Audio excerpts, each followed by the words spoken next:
Hi, I'm Dave, and I know wrestling.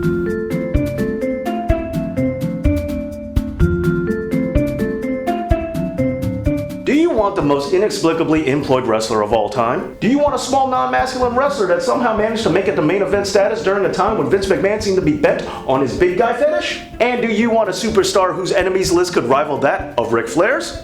Well, then allow me to introduce to you my client for honest promos, the no-shower, the overrated kid, Michael Hickenbottom. The WWE has spent the better part of 2 decades doubling down on the idea that somehow he is the greatest superstar of all time by giving him a bunch of titles that, well, no one really understands how he got in the first place. One incomprehensible title he has is Mr. WrestleMania, even though there's actually another wrestler who has a 21 win streak at that event, 2 of which were actually over Hickenbottom himself.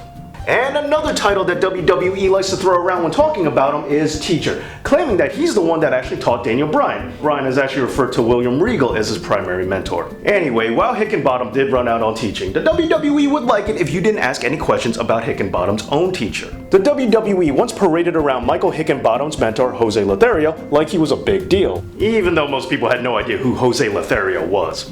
But since the two had a falling out thanks to Hickenbottom's ego, the WWE suddenly just stopped talking about Mr. Lothario. Get out of here, this is my moment! Hickenbottom also gets referred to as resilient a lot, even though he wasn't too quick to get up after that run-in with a Marine. Or 2 or 5, I don't know, the story keeps changing.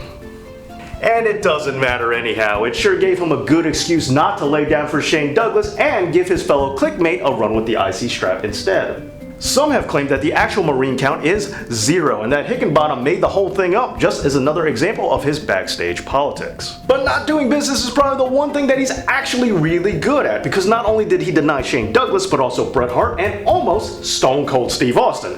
That is, until The Undertaker decided to threaten him if he didn't drop the belt like he was supposed to. Now hold on, I know some of you still regard him as one of the greatest performers of all time, even though his normal plan of attack revolves around a very limited moveset, getting beat up for a while, then making various forms of cry face while he's in different submission holds, and then kipping up and doing his stomp stomp foot slap finisher in the end. Although the teardrop suplex was probably a much better finisher for him. And even though he's an egotistical, self-centered pain in the ass to work with, the WWE would really appreciate it if you believe that he's a different person by now. Even though wrestlers like Shane Helms will tell you that that's all an act. So if you want a wrestler that somehow, even after the curtain call, insulting The Rock's grandmother, keeping down Big Van Vader, getting suspended for steroids, stiffing Triple H at WrestleMania 17, and getting fired in 1987 because the entire locker room hated him, well, then allow me to introduce to you my client for honest promos, Michael Hickenbottom. Well, there is one rumor as to why he did so well in the WWE. Let me know who you want to see next on Honest Promos, and don't forget to like and subscribe. Thanks again for watching, and this has been Dave Knows.